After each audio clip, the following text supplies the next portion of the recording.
నమస్కారం గురుగారు. నమస్కారం అమ్మా సృజన. గురుగారు, బల్లి శాస్త్రం ప్రకారం ఒకవేళ బల్లి కనుక పెదవుల మీద కానీ దంతముల మీద కానీ పడినట్లయితే ఎలాంటి ఫలితాలు కలుగుతాయి అనేసి అంటారు? మనకి బల్లి పెదవుల మీద పడ్డం ఇవన్నీ కూడా మనకు ఒక డౌట్ రావచ్చు. ఏమండి బల్లి ఏంటండి బాబు, తల మీద అయితే టపక్మని పడుతుంది కానీ మనకి ఈ నుదుటి మీద, కళ్ళ మీద, పెదాల మీద పడుతుంది ఏంటండి అని అనుకుంటాం కదా. మామూలుగా ఇప్పుడు పడుకున్నప్పుడు టపక్మని పెదవుల మీద పడవచ్చు. ఇలా నుంచొని స్లాంటింగ్ ఇలా స్ట్రైట్గా ఉన్నప్పుడు బల్లి ఇలా హారిజంటల్గా పడదు కదా. ఇప్పుడు మనము ఇలా నుంచున్నాము, వర్టికల్గా ఉన్నాము, బల్లి వచ్చి ఇలా పెదాల మీద పడదు. ఇలా పడుకున్నాం మనం, పై గోడ మీద టపక్మని పడుతుంది పెదాల మీద. So there is possibility. కాబట్టి ఆ రెండు పెదాలు కలిపి మూసుకొని ఉన్నప్పుడు టపక్మని సెంటర్లో పడిందనుకో, డైరెక్ట్ మనకి టికెట్టే, వైకుంఠం కానీ కైలాసం కానీ. మరణము తథ్యము. మరి అలా కాకుండా ఓన్లీ పెదవి పైన, ఈ మొదటి పెదవి దీనిపైన కనుక పడితే మనకి శుభము. పై పెదవి మీద పడితే ఆకస్మిక ధనలాభము. ఇది ఖచ్చితంగా జరుగుతుంది, అందులో డౌట్ లేదు. మళ్ళీ కింద పెదవి ఉంది కదా, దీని మీద పడితే భోజన ప్రియత్వం, షడ్రసోపేతమైన భోజనం దొరుకుతుంది. బ్రాహ్మణుడు ఎప్పుడు కూడా భోజన ప్రియుడు. ఎవరికైనా సరే చూడు, ఇప్పుడు నువ్వు ఎప్పుడైనా బ్రాహ్మణ భోజనం తింటే చక్కగా మనకి అన్ని రకాల పచ్చడి, కంది పచ్చడి, ఈ పచ్చడి, చక్కగా మనకి సాంబారు, ఇవి అవి 4-5 వంటలు ఉంటేనే కానీ ఏ రోజున కూడా అవనెయ్యి వేసుకొని చక్కగా షడ్రసోపేతమైన భోజనం అంటారు దీన్ని. ఒక్కసారి ఆ భోజనం వెళ్ళకపోతే కుదరదు. ఆ భోజనం దొరకడం కూడా చాలా కష్టం. కాబట్టి మనకి శ్రీనాథుడు తెలుసు కదా, విలాసవంతమైనటువంటి కవి, పోతన బావమరిది. ఆయన రాజులను నమ్ముకున్నాడు శ్రీనాథుడు, ఆయన బావమరిదేమో రామచంద్రుడిని నమ్ముకున్నాడు పోతన. వీడు బతికినంతకాలం గర్భదరిద్రుడిగా బతికాడు మా పోతన. వీడేమో బతికినంతకాలం బ్రహ్మాండంగా రాజలాంఛనాలతో, రాజకవి కదా, బ్రహ్మాండంగా పల్లకి మీద వెళ్ళేవాడు, ధనం కొట్ల వచ్చేది. మరి అటువంటి వాడు లాస్ట్లో ఆ కథ వేర్లే, మనుషులు నమ్ముకున్నందుకేమో అదే రాజు యొక్క పిల్లల చేత ఈ శ్రీనాథుడు అవమానింపబడతాడు. లాస్ట్కి పాపం చిరిగిపోయిన బట్టలు వేసుకొని చాలా దుర్భరమైన పరిస్థితి అనుభవిస్తాడు. పోతనామాచ్యుడు రామభద్రుడిని నమ్ముకున్నాడు కాబట్టి చక్కగా పైకి డైరెక్ట్ విమానంలో వైకుంఠం వెళ్తాడు. And all his poverty will be removed అనమాట. అది దేవుడిని నమ్ముకున్న వాళ్ళు ఎవరికైనా జరిగేది ఇది. ఈ సందర్భంలో ఎందుకు చెప్తున్నానంటే, షడ్రసోపేతమైన భోజనానికి శ్రీనాథుడికి కథ ఉంది. నవరస భరితుడు అనమాట. డాక్టర్ ఎన్టీ రామారావు గారు నవరసాలు పండించగల మహానటుడు. అలాగా శ్రీనాథ కవి సార్వభౌముడు ఏం చేస్తాడంటే, వాళ్ళ రాజుకి నమ్ముకున్నాడు కదా, ఆ రాజు నా దగ్గరే కదా వీడు పనిచేస్తున్నాడు అని చెప్పి ఒక రోజున, ఏమయ్యా శ్రీనాథ నా మీద ఒక కవిత్వం చెప్పు అంటాడు. అదరబా అంటాడు రాజుని.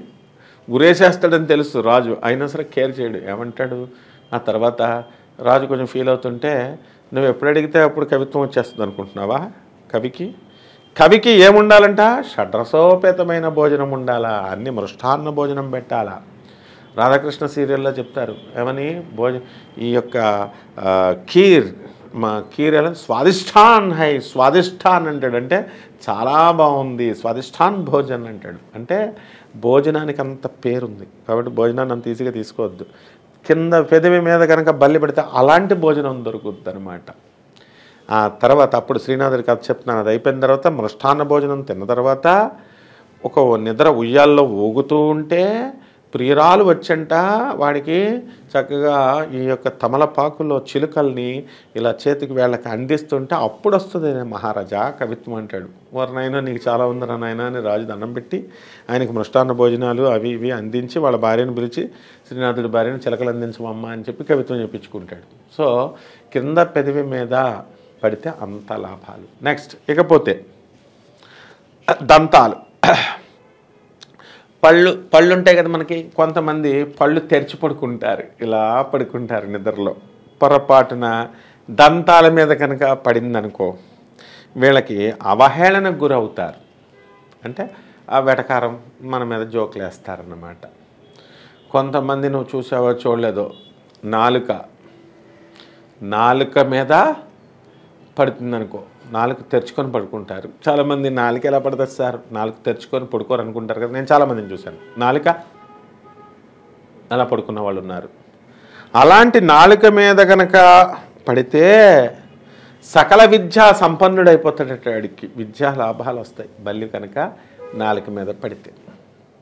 కాబట్టి మనకి తిరుమల తిరుపతి దేవస్థానం ఉంది కదా, అక్కడ మనకి గవర్నమెంట్ టీటీడీ కట్టించిన ఇవి ఉంటాయి, మేబీ సత్రాలు. మేము అందులో దిగాం.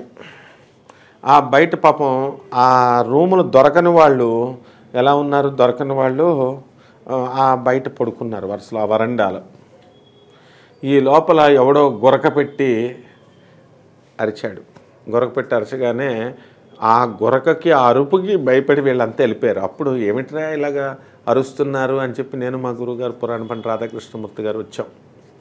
వస్తే ఒకడు నాలిక పైన పెట్టుకుని అలా పడుకున్నాడు, ఒకడే నోరు తెరిచి ఇలా పడుకున్నాడు. So there is every possibility అనమాట. మన ఏదో మిడిమిడి చిన్న బ్రెయిన్తో నాలుక మీద పడ్డం ఏమిటి, దంతాల మీద మూసుకొని ఉంటాం కదా పడ్డం ఏమిటి, ఇలాంటి అలాంగేటెడ్ పొజిషన్లో మనం ఇలా ఉన్నాం కదా, ఎరెక్ట్ పొజిషన్లో ఉన్నాం కదా, సో ఎలా పాసిబిలిటీ అన్నట్టు అనిపిస్తుంది. కనుక అలా కాదు. When we're lying down there are different situations. ఇలా పడుకున్నప్పుడు ఇలా జరగడానికి అవకాశం ఉంటుందమ్మా. అలాగే ఒకవేళ దోషాలు ఉన్నట్లయితే కనుక వీళ్ళు ఎలాంటి పరిహారాలు పాటించాలి అంటారు? ఈ దోషాలకి వెంటనే మనం తలంటి స్నానం చేయాలి నీళ్ళతో. ఈ దంతానికి ఏమని చెప్పాడు, జోగులాంబాం నమామ్యహం, ఆమె ఇలా ఉంటాయన్నమాట దంతాలు. దంతాలు అనగానే కరాళ దంష్ట్రాం వికృతాక్షీం అన్నాడు. అంటే వికృతమైనటువంటి రూపము కలిగి, ఘోర రూపాం అంటే ఘోరమైనటువంటి భయంకరమైనటువంటి రూపంతో ఉండి, తర్వాత కరాళ దంష్ట్రాం జోగులాంబాం నమామ్యహం అంటామంటే ఈ పళ్ళ మీద కనుక పడితే, పళ్ళకి ఏమిటండి అని అంటే తెలుపు రంగు. ఎప్పుడైతే ఈ బల్లి పడుతుందో వెంటనే వాళ్ళు ఏం చేయాలంటే పొద్దున్నే తలంటి స్నానం చేసేసి తెల్లని ఒత్తులు నువ్వుల నూనెతో దీపం పెట్టి పాలు కానీ క్షీరాన్నం కానీ నివేదన చేసి, బియ్యము, తర్వాత ఈ యొక్క చంద్రుడికి సంబంధించినటువంటి అనమాట, పళ్ళు తెలుపు కాబట్టి ఆ బియ్యాన్ని స్వయం పాకం తోటకూరతో ఎవరికైనా సరే పురోహితుడికి మర్నాడు దానం చేస్తే ఈ యొక్క బలి దోషం పోతుందమ్మా. అలాగే గురువుగారు, పెదవుల మీద కానీ దంతముల మీద కానీ అలాగే నాలుక మీద కానీ బల్లి పడినట్లయితే ఎలాంటి పరిహారాలు పాటించాలి అనేసి చాలా చక్కగా వివరించారు గురువుగారు. ధన్యవాదములు. ధన్యవాదాలమ్మా. వెల్కమ్.